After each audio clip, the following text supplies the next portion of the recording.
안녕하십니까. 반갑습니다. 여기에서 읽어드리는 글은 자서전 쓰기 강좌에 참여하신 수강생 분들이 쓰신 자서전의 원고입니다. 제가 복지관, 도서관, 대학교, 지자체, 평생학습센터 등에서 진행한 자서전 쓰기 강좌 프로그램에 참여하셔서 자서전 원고를 쓰셨고 그것을 책으로 제작했습니다. 이 글의 주인공께서 살아오신 이야기를 담은 책입니다.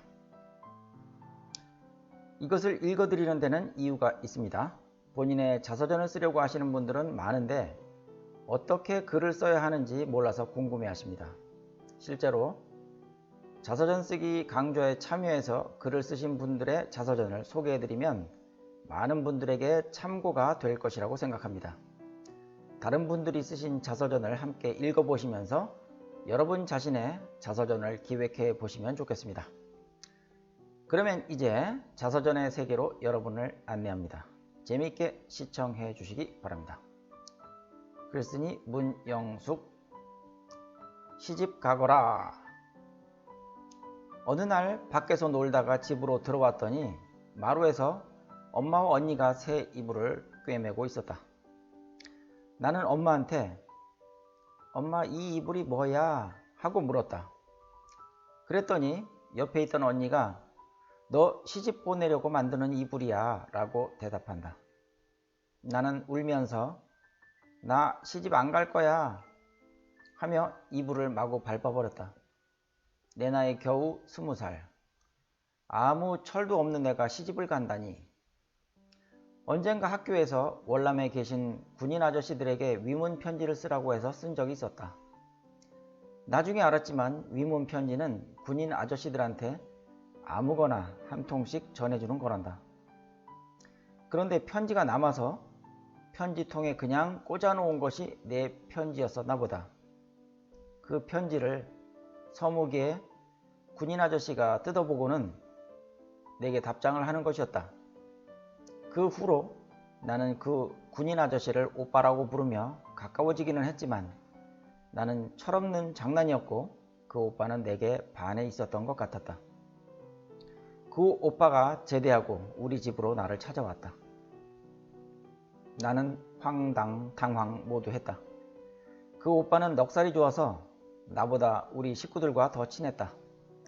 우리 엄마를 어머니라고 부르고 언니를 이모라고 부르며 자연스럽게 우리 집에 놀러와서 종일토록 놀다 가는 것이었다. 그러다 보니 엄마는 그 오빠에게 후한 점수를 주었나 보다. 그 오빠는 우리 엄마에게 나와 결혼하고 싶다며 딸을 달라고 꼬드겼는지 엄마는 나보고 그 사람한테 시집가라고 했다. 그 후로 나도 모르는 결혼 작전이 진행되고 있었다. 나는 결혼하자는 소리도 싫었고 그 오빠 자체도 너무 싫었다. 어쩌다가 그 오빠가 우리 집을 오다가 나와 마주치면 나는 고개를 돌려서 모른 척하고 지나간다. 그러면 그 오빠는 내 이름을 부르면서 쫓아와 나를 잡는다. 나는 나 지금 친구 만나러 가는 길이에요 하면 그 오빠는 자기도 같이 간다고 따라온다.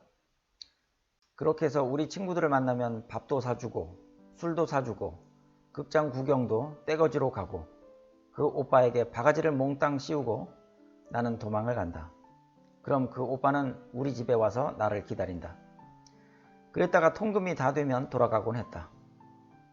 나는 그 오빠가 우리 집에 있으면 갈 때까지 밖에서 빙빙 돌다가 그 오빠가 가고 나면 집으로 들어갔다. 그러다가 11월 어느 날 엄마가 영수가 하며 나를 불렀다. 나는 왜 엄마? 하고 대답했다. 엄마는 내 손을 잡으시면서 영수가 너 내일 모레면 시집 간다 라고 하시며 눈물을 흘리셨다. 그리고 덧붙여서 그 사람 정도면 너를 데리고 가서 밥은 굶기지 않을 사람 같다 하시며 시집을 보내는 거란다. 시집 간다는 것이 뭔지도 모르고 내가 안 간다고 하면 엄마가 속상해할까봐 그냥 간다고 했다.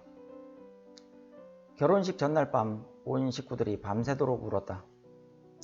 나도 엄마와 형제들을 떠나서 어떻게 사나 하는 생각에 많이 울었다. 나중에 결혼 사진을 보니 내 얼굴이 너무 크게 나왔다. 얼굴이 퉁퉁 부어서 이상한 사람 같아 보였다.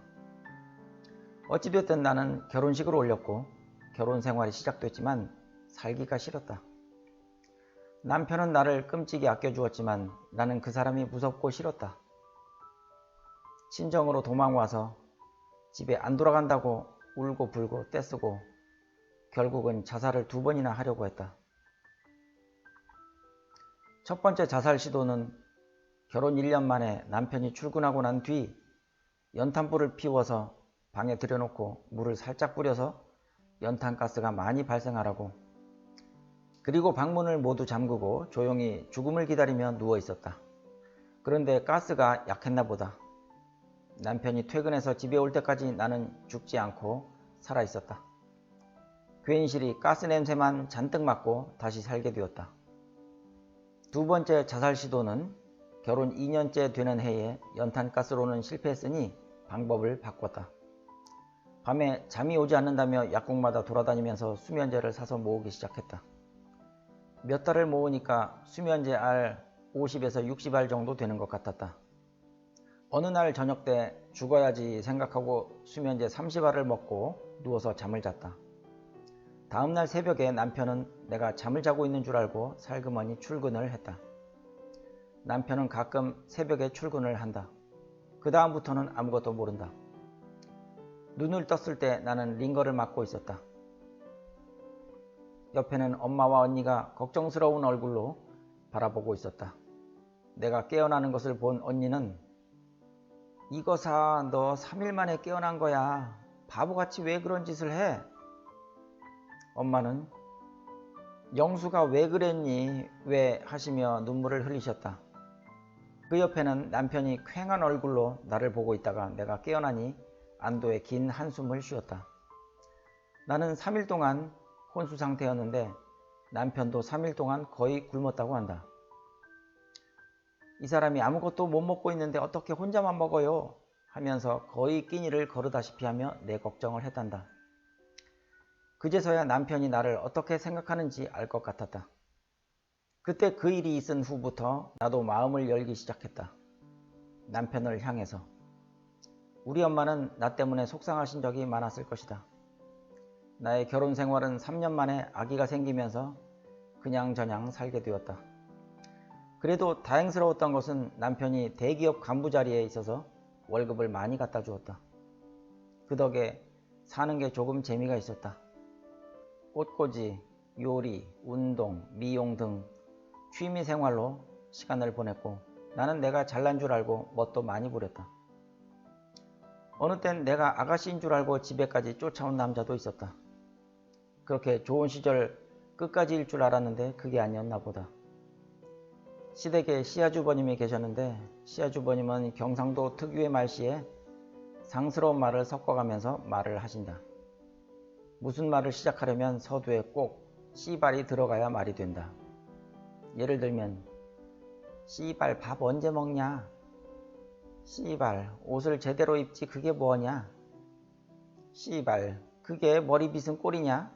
등등. 옆에서 듣는 내가 창피하고 민망했다. 그래도 윗사람인지라 뭐라고 나무랄 수도 없고 참 불편했다. 평생을 그 말씨로 사셨는데 하루아침에 고칠 수도 없었을 테고, 그런데 그 말투를 5살짜리 꼬마 조카가 고쳐주었다. 어떻게? 이렇게. "씨발 아빠 진지 잡수세요. 씨발 아빠 어디 가세요? 씨발 아빠 나 과자 사줘." 자기 아버지 말씨를 똑같이 따라하며 씨발 씨발 하고 노래를 부르며 놀았다. 시아주버님은 기가 막히셨나 보다. 자기가 했던 말들이. 그 다음부터는 씨발 소리를 하지 않으셨다. 누구도 못 고친 아빠의 말버릇을 싹 고쳐놓았으니 우리 조카가 꽤나 똑똑했었나 보다. 네, 오늘 영상 재밌었나요? 글 내용에 공감하셨다면 구독과 좋아요를 눌러주시면 감사하겠습니다. 저는 다음 영상에서 또 찾아뵙겠습니다. 그리고 시청자 여러분께서도 글을 써서 저에게 보내주시면 심사하겠습니다. 심사 후에 채택되면 동영상을 만들어 유튜브에 올려드리도록 하겠습니다. 많이 신청해 주시기 바랍니다. 연락처와 이메일은 유튜브 설명란에 적어 놓았습니다. 감사합니다.